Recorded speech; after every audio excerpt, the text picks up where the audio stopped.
হাতে যে ফুলটা দেখতে পাচ্ছেন সেটা হলো স্ট্রিপ গাইস। আসসালামু আলাইকুম, myself Imran and welcome back to my other video. তো আজকে আমি আপনাদের দেখাবো পটলের স্ত্রী ফুল এবং পুরুষ ফুল। So let's go to the video guys. অনেকক্ষণ হাঁটার পর আমি আমার পটলের জমিতে চলে আসছি। আজকে আমি আপনাদের দেখাবো পটলের স্ত্রী ফুল এবং পুরুষ ফুল। হাতে যে ফুলটা দেখতে পাচ্ছেন সেটা হলো স্ত্রী ফুল, না সরি পুরুষ ফুল। পুরুষ ফুল আপনার কোনো থাকবে না, এরকম হলো একটা পুরুষ ফুল। আর স্ত্রী ফুলের নিচে একটু ফল আকৃতি থাকবে। এই যে এটা হলো স্ত্রী ফুল, একটু ফল আকৃতি থাকবে।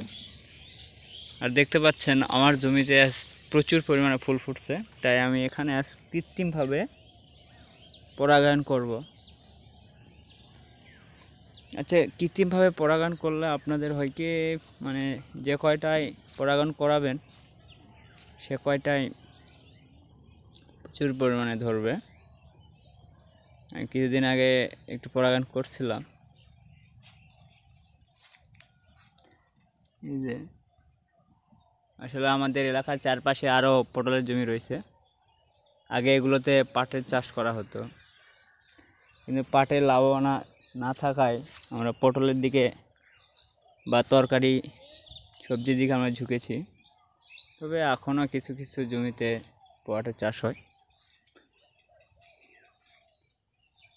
ও মা পটল, ওকে ধন্যবাদ গাইস। আমার ভিডিওটি যদি ভালো লাগে অবশ্যই আমার পেজটা একটু ফলো দিবেন, এবং ইউটিউবের চ্যানেল থেকে দেখলে অবশ্যই ইউটিউবের চ্যানেলটিকে সাবস্ক্রাইব করবেন, যাতে আমি কৃষকের নিয়ে আরও ভিডিও করতে পারি। যেহেতু আমার এই চ্যানেলে সব কিছু নিয়ে ভিডিও করা হয়, ব্লগ, কৃষকের মাঠ, কৃষকের পটলের ক্ষেত। তো আমার একটু সাপোর্ট করবেন যেন আমি আরও সামনের দিকে এগিয়ে যেতে পারি। ধন্যবাদ।